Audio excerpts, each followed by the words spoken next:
now, a very charming young girl, an Arthur Godfrey discovery. We love her. We're sure you will, too. Miss Anne Leonardo.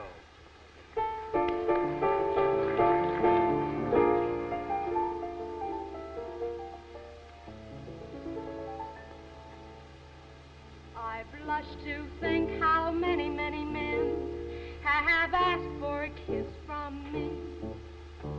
I blush to think how many, many men I have answered no, sirree. I listen to my papa as a girl. I'm proper as a girl can be.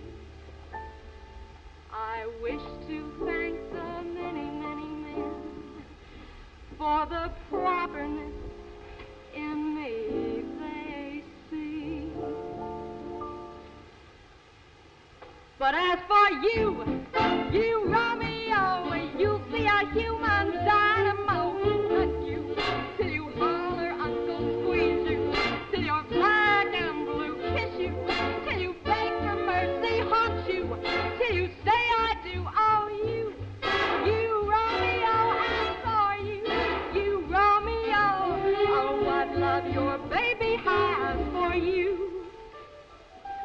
I blush to think how many, many times my affection men would seek. Perhaps a good night kiss I'd allow to be placed upon my cheek. I listen to my papa as a girl, I'm proper as a girl can be. I wish to thank the many, many men for the properness in me they see. But as for you great big sap, you run into a booby trap. We'll hug you till you holler, uncle, squeeze you, till you're black and blue, kiss you, till you beg for mercy, haunt you, till you say I do. Oh, you Romeo, and for you Romeo, oh, what love your baby has for you.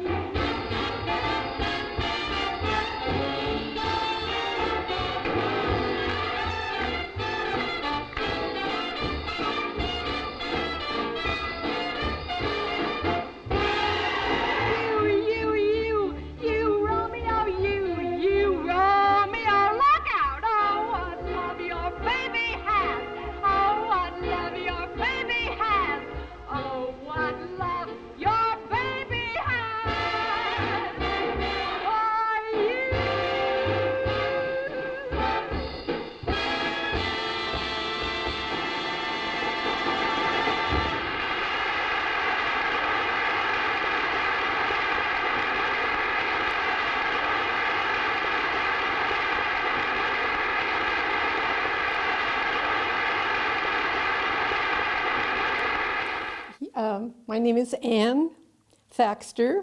My maiden name was Leonardo, so that's the name that I went by when I was a singer in Fresno and went off to New York and sang and recorded for Capitol Records and so forth. But I am a Thaxter now, and my mother was a Giordano, and she had a big Italian family here, and it was fun. It was really fun to be a little Italian girl growing up in Fresno because I had such a big Italian family. Lots of good food, lots of fun, lots of singing. We had a lot of musicians in the family, and some of them became famous, and some sports figures also. So that was my beginning. My parents came from Italy. They were both born in Italy. They came as children, and they were distantly related. And they, of course, had family parties, and they grew up sort of together, but not till they became teenagers did they really get interested in each other. And they eventually married.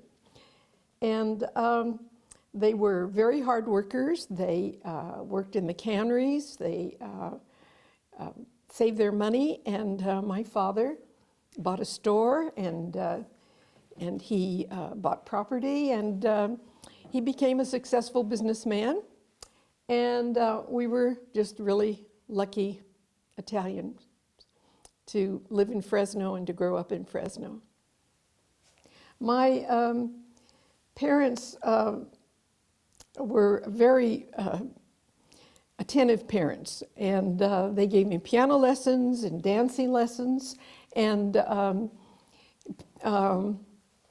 they just wanted us to get a good education. They felt that that was going to be our road to our American dream. So they told us that they worked hard, and they were both educated up until about the 8th grade, and they wanted us to go to college, so we did that.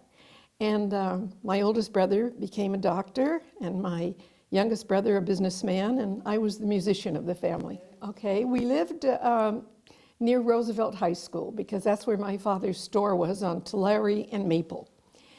And my uncle had a grocery store on Belmont. So our family sort of congregated to that area.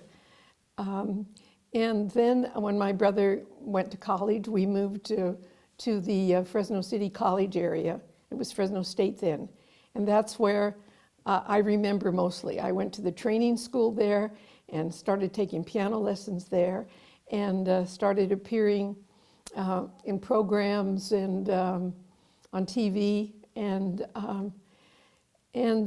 oh yeah, I was the mascot for Roosevelt High School when I was 4 years old, and I was a little majorette. And they made me a majorette costume, and I had white boots, and I used to march in the parades. So I guess I got some attention that way, and I guess I liked it, and everything went from there, I guess. We were an Italian family, definitely. We would have big dinners on Sunday. If some relative came from the east, the whole family gathered. My mother had 11 siblings, so they were a very boisterous, happy family, lots of good food, lots of games. It was a typical, sort of like Moonstruck, you know? Big dinners in the kitchen, grandma cooking. My grandfather, I understand, was a very attentive father.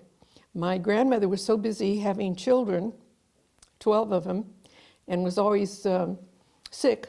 So he used to take care of the kids, and he took them shopping, and I always thought it was funny. He took the girls shopping to get bras when they first needed them, and I thought, what? An Italian father doing that? But it was cute that he was attentive, and he was almost like an American father in that respect. Helped out, did some of the cooking, and my father's family, actually, my grandfather, on my father's side, came to America because he was going to scout America out. And he left his wife with 3 children, and he was going to send for them. Well, he got distracted, and he didn't send for them. And I guess my grandmother just sort of got tired of that, and she decided she was going to bring the kids when they were going to show up in America and find him. And they did find him in Pennsylvania. He was in a boarding house playing poker, and somebody came to him and said, "Your family is at the train station. Your wife and children." He goes, "Oh, no, they're in Italy."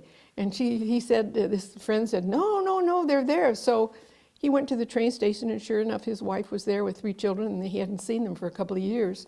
So it was, to say the least, it wasn't really a happy reunion, but they got together, and they came to Fresno. They migrated to Fresno eventually, and as my mother's family did. So that's how there was an Italian colony here on the west side, and that's where a lot of Italians congregated and started their lives.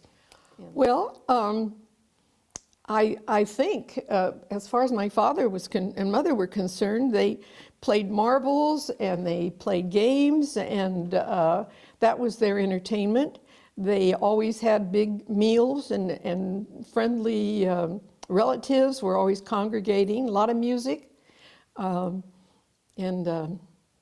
So it was, when I grew up there, I had a lot of cousins. I had cousins that were the DeBudos, the Antoninos, the Cantinos, and we just we just had a lot of fun. That's all I remember. It was a lot of fun.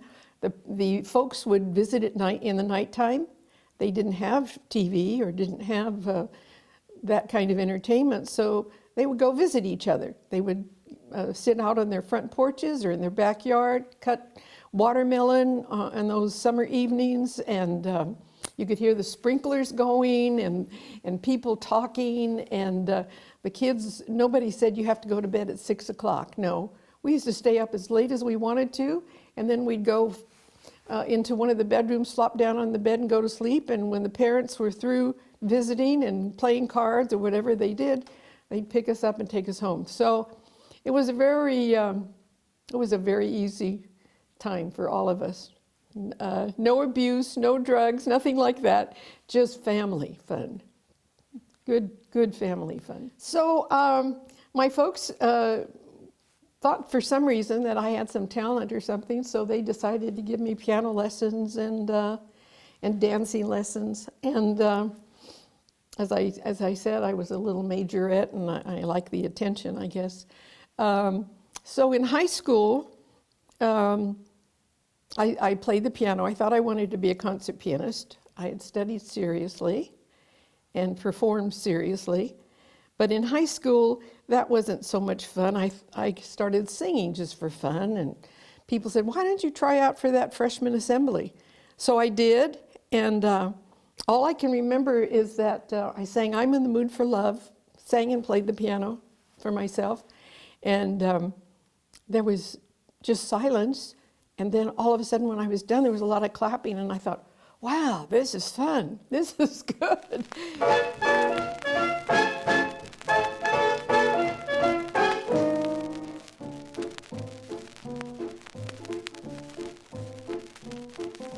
Everybody loves my baby, but my baby don't love nobody but me. Nobody but me. Everybody wants my baby, but my baby don't want nobody but me. That's plain to see. I am his sweet patootie, and he's my loving man. Knows how to do his duty, loves me like nobody can. That's why everybody loves my baby, but my baby don't love nobody but me. Nobody but me.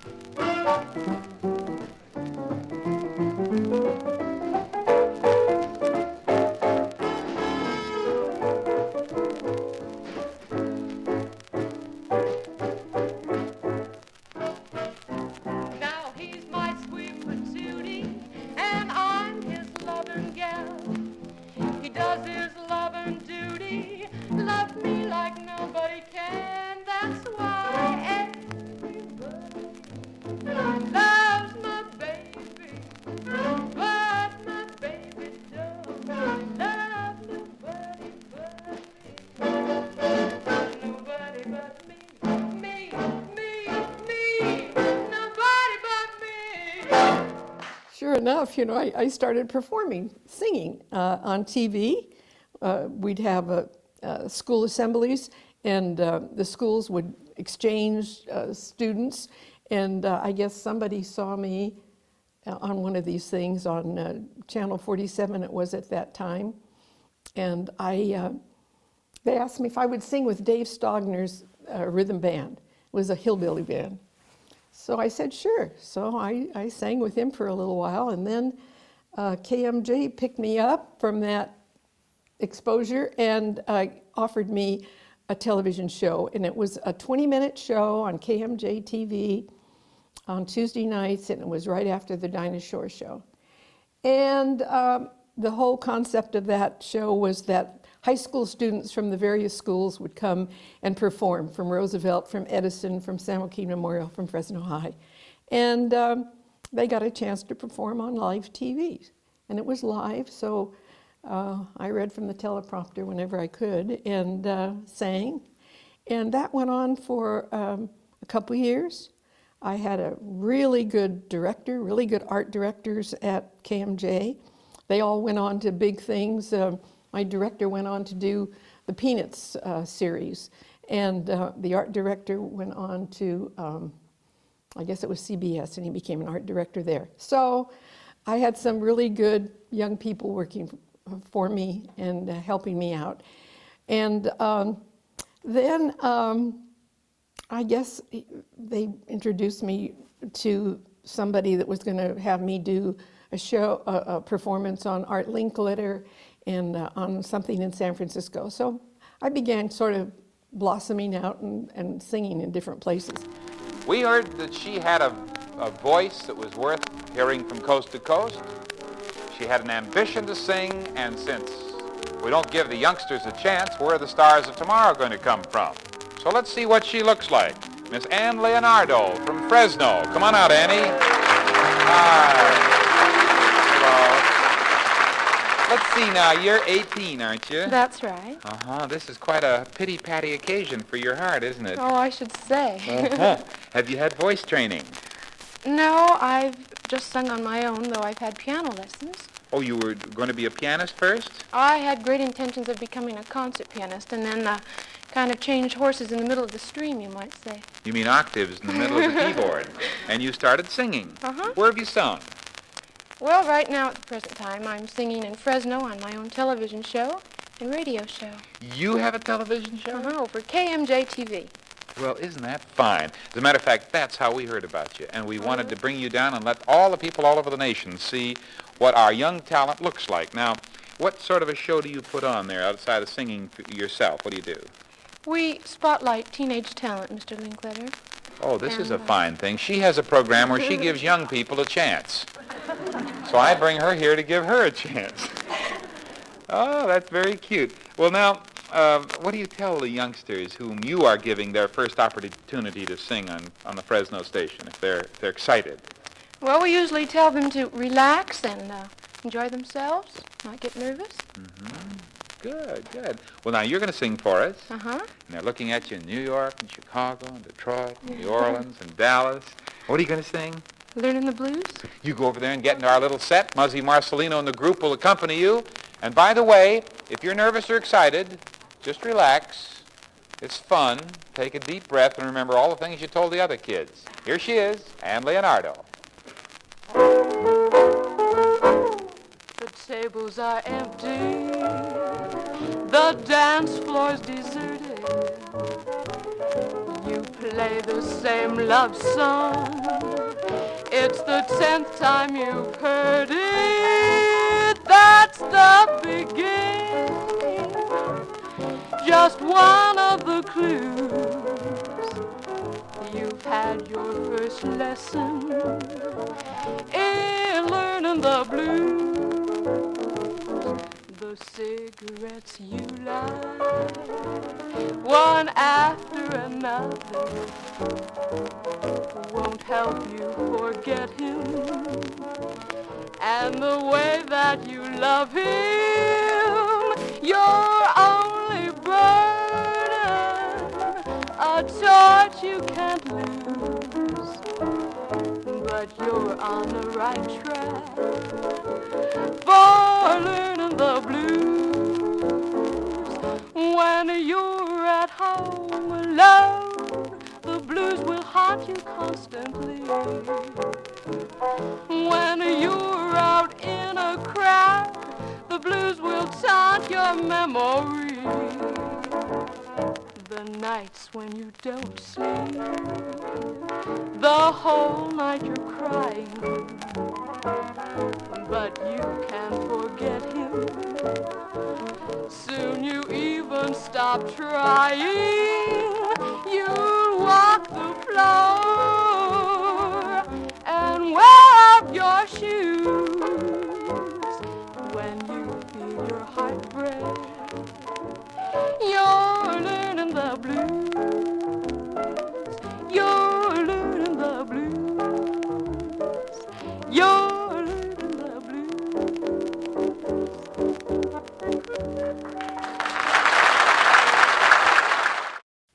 And then My father had gone to Italy. He was going to visit friends. He went with a group of people. And my mother, who was very protective, said, I had entered Fresno State at that time. And she said, no, I'm not going and leaving Ann here. So she stayed behind, and then we went to meet him in New York when he returned. He came back on the Andrea Doria ship right before it went down. And so while we were there, of course, we had met Italian relatives, and at parties and so forth, they asked me to sing, and I did. And a cousin there said, you ought to try out for the Arthur Godfrey Show. At that time, Arthur Godfrey Show was kind of like, these shows that highlight young people now. What is it called? Anyway.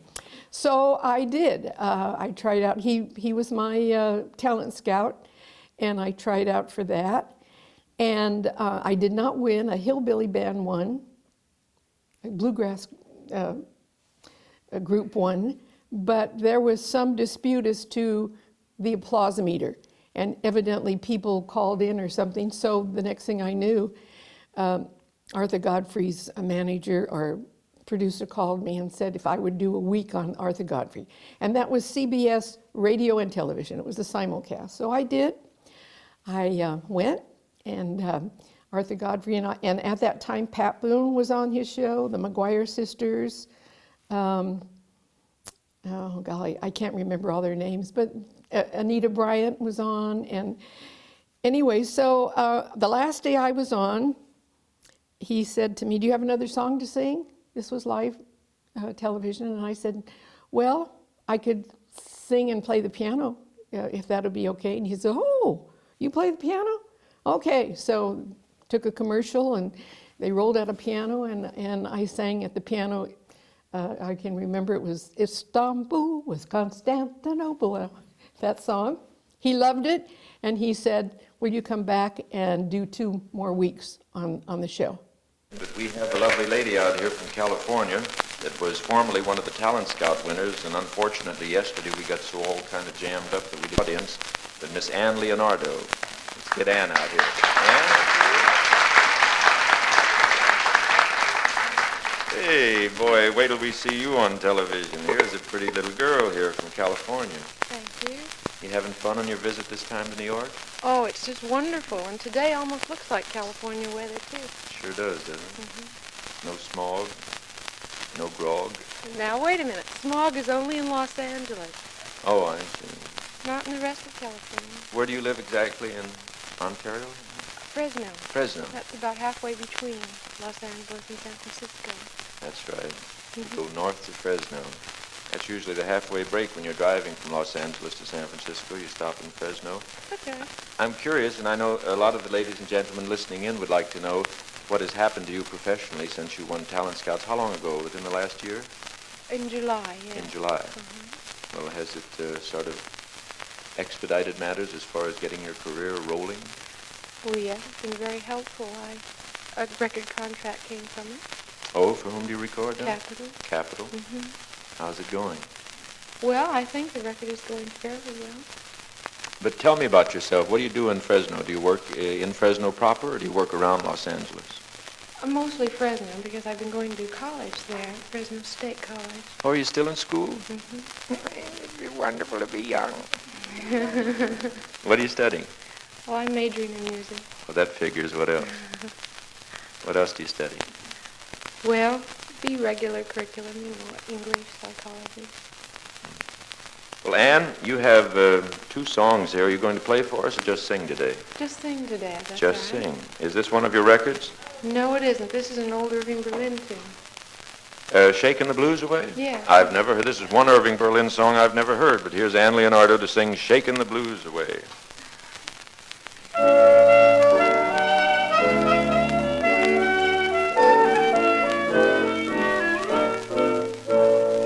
There's an old superstition way down south. Everybody believes that trouble won't stay if you shake it away. When they hold way down south, everybody with care and trouble that day tries to shake it away, shaking the blues away, unhappy news away. If you are blue, it's easy to shake off your cares and troubles, telling the blues to go. They may refuse to go, but as a rule, they'll go if you shake them away. Do like they always do, listening to a preacher way down south. They shake their bodies so, to and fro, with every shake, a lucky break, proving that there's a way to chase your cares away. If you would lose your weary blues, shake them away. Do like they always do, listening to a preacher way down south. They shake their bodies so, to and fro, with every shake, a lucky break, proving that there's a way, your cares away.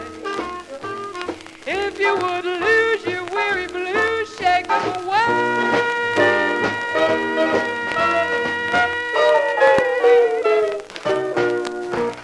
So that was pretty impressive, and that was pretty darn good. So my father decided to stay with me. My mother had to go home, and he stayed with me, sat in the front row every performance and made sure that everything went well.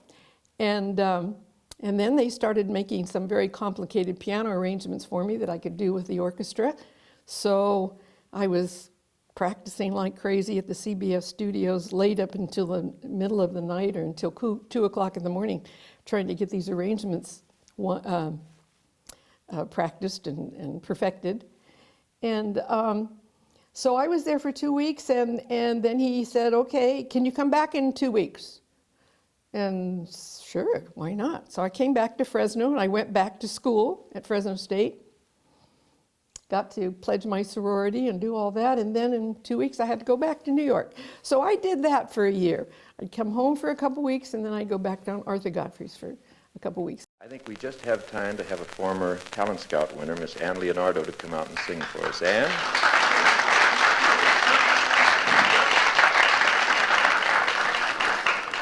Well, now, she is seated at the piano today, and that's Rosetta and Vivian Duncan in back of you, Ann.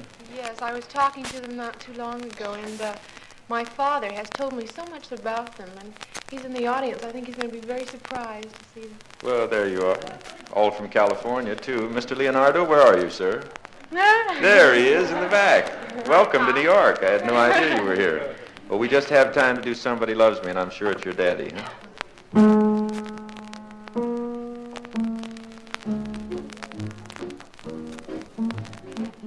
Somebody loves me. I wonder who he can be. Somebody loves me. I wish I knew. Who can he be? Worries me. For every boy who passes me, I shout, hey, maybe you were meant to be my loving bird. Somebody loves me. I wonder who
weeks. And while I was on Arthur Godfrey, there were some people that became interested in me recording. So I signed a contract with Capitol Records, and I started making records there. And my manager said, you know, we've got to get you groomed for nightclubs, and we've got to get you groomed for Broadway if you want to do something Broadway. And, well, it was a very busy time, and a lot happened, and I got on a lot of shows. And in Chicago, it was a Don McNeil show at the Palmer House, and I used to do that. Anyway, it was just a really exciting time for a 20-year-old Fresno girl. I started making records, and then he said, okay, my manager, I signed with a manager who turned out to be one of the greatest managers in New York and in the entertainment business. At the time, he only had 3 clients: me, Captain Kangaroo, Bob Keeshan, and Charles Collingwood, the newscaster. Well, that's how he started out, and it was amazing, the people that he ended up representing and being a manager for, all the way from General Schwarzkopf to Nelson Rockefeller to Barbra Streisand, Steve McQueen, Bing Crosby. Those all became his clients. So he was a super manager, there's no doubt about that. But anyway, he decided that I should do some nightclubs, and I did some supper clubs like in Minneapolis and Kansas City and a few of those things. Then he said, oh, I'm going to send you to Cuba. And of course, my father traveled with me all the time, and he said, okay, let's try that. So I did. I went and sang at the Capri Hotel in Cuba, and that was in 1957. Yeah. And beginning of 58, like that. And Fidel Castro was up in the mountains. We could hear gunshots. He was up in the mountains with his rebels, and they were a ragtag team, I understand. And that Capri Hotel was owned by Meyer Lansky and other mobsters who were making quite a mark in Cuba, not only in hotels, but they were getting involved in the utilities and in the unions, and they were in cahoots with Batista, and that's who Fidel Castro did not like and wanted to overthrow him, and so that was their purpose, overthrow Batista, who was in cahoots with the mobsters. And I guess the mobsters thought that if Batista was gone, that they still were going to be involved with them, but they weren't. Anyway, so I performed there for 2 weeks, and one of the owners of the Capri was a very handsome young Italian mobster, and he requested that I stay another 2 weeks. Thank goodness my father was there, because he watched me and took care of me. And but it was a very interesting experience to be in that world. It was a gambling casino and a show rooms, and it was really a thrill, and it was really hot stuff for a little girl from Fresno doing this kind of thing. It was a big showroom and big orchestra with 10 brass trumpets and saxophones, and it was glorious to be performing there. And so that was an experience, and it was just about that time that Castro was going to come down into Cuba, and we got out of there just in time. Being in show business for a couple of years, and having been a little Italian girl who was used to family and those kinds of things, I realized that that was not the life for me. I had a boyfriend in Fresno that I had met at Fresno High School, Tom Thaxter, and he was a football star and All-American boy, and he went off to UCLA to play football at UCLA with Red Sanders. And so he was in LA and I was in New York, and sometimes we got together and sometimes we didn't when I was in Fresno. Anyway, it became evident to me that that wasn't the kind of life I wanted. It was, you talk about the Me Too movement. I mean, young women like myself were very preyed upon by producers and directors, and I couldn't get on the Tonight Show because I didn't go out to dinner with the producer or the director. Funny things were happening, and I just decided, gosh, I had this great life in Fresno. What did I leave that for? And I was going to Fresno State and in a sorority, and oh gosh, that's the kind of life I wanted with my friends and my family. So after I cleaned up a few things that I had to do in New York, I was on Captain Kangaroo. I'd be on Arthur Godfrey, then Captain Kangaroo, and back and forth. I was the music teacher in the Treasure House, and I danced with Dancing Bear and the Bear, Dancing Bear and Green Jeans, Mr. Green Jeans, and Bunny Rabbit, and so forth. So that was fun, but I just thought, I just was in love with Tom Thaxter, and I thought, what the heck am I doing in New York and this kind of life?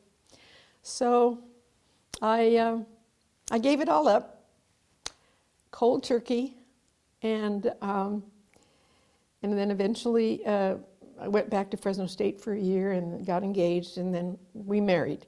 And at that time, Tom, my husband, was in his second year of medical school, between his second and third year of medical school. He went to UCLA Medical School. So I married a medical student, and my former manager said, hey, there's the Lawrence Welk show out there. Why don't you try out for that? And I thought, no, I'm enjoying married life. And then the people from CBS, I guess it was, two people that I had worked with on the Captain Kangaroo show came over and found my house and found me and said, we're working on a show and we think that you'd be great in it, and why don't you think about it? And I said, well, what is it? And he said, oh, it's about a family, and it's the Partridge Family, and we thought you'd be really good on that. Well, at that point I was 7 months pregnant. And I said, I don't think so. So that was the end of my break to go on the Partridge Family.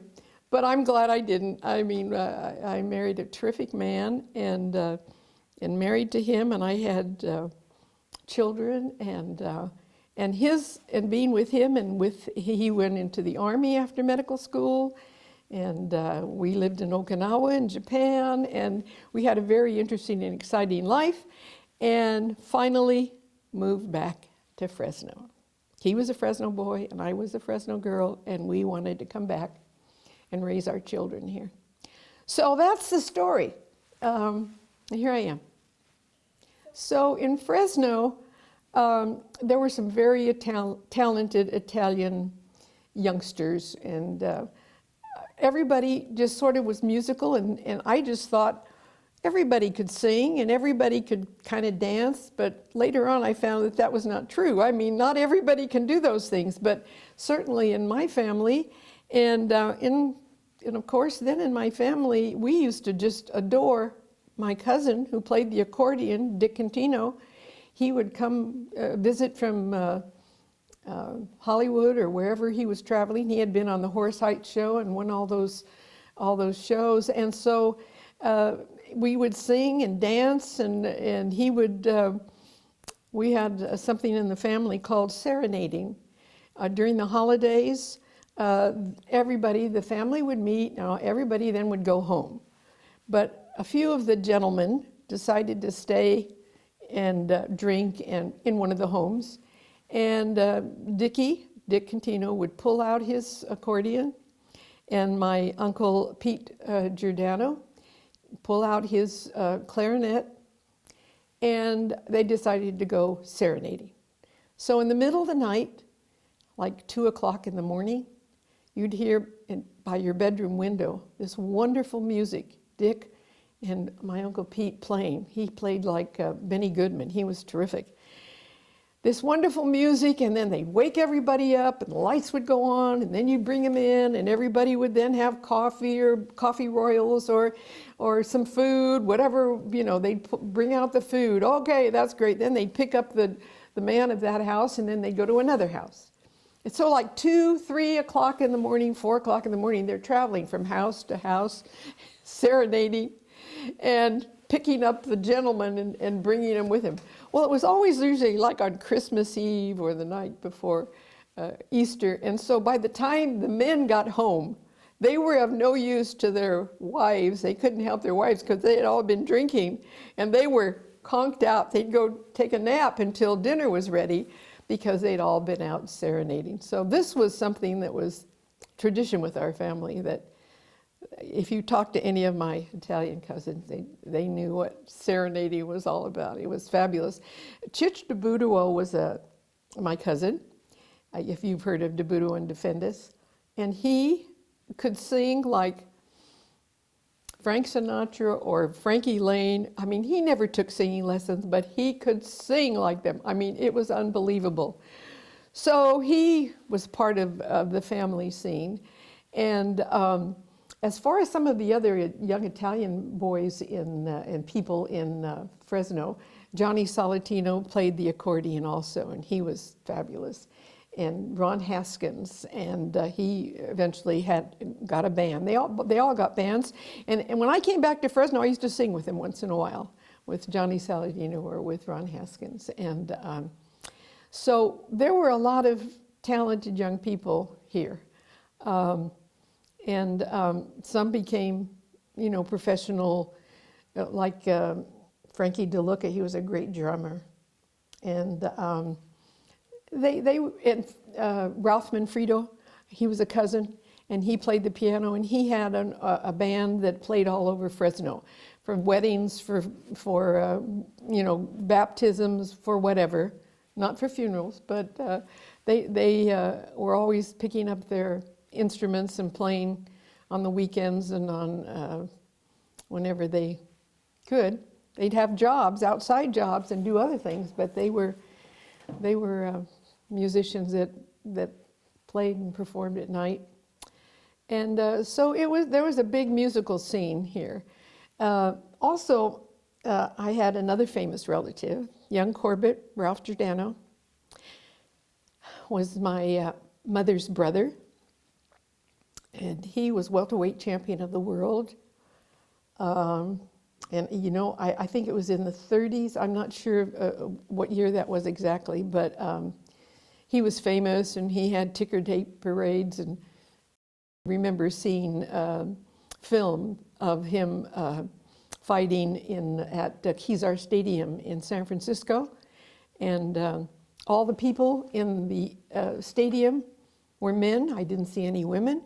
And they all had on fedora hats and suits. They used to go to the fights like that. It was a very formal fight, I guess. And so he was a big star in our family and in Fresno. He eventually bought a bar that was on Broadway, and he used to entertain a lot of famous athletes. They'd come through Fresno or they'd come to see him. So there was always a lot of excitement in the Giordano family. We always had something going on. So I was a lucky girl, very lucky. And when I married my husband, he was not Italian, very English family, Irish-Scotch family. But he loved the Italians, and he loved the food, and he just blended in, and he loved the big family. So it worked out great for all of us.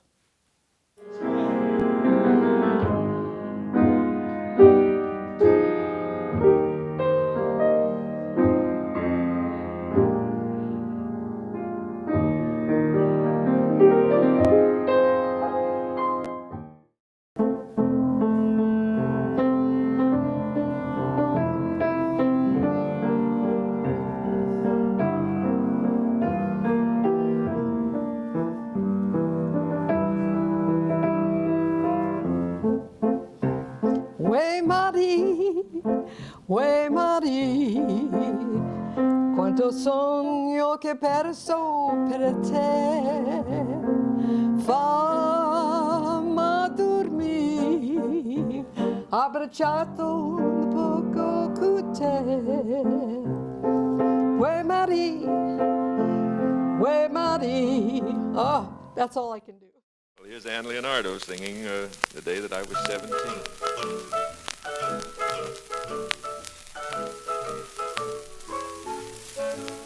Once all it ever took was a chocolate bar, and I had the world locked up in a jar.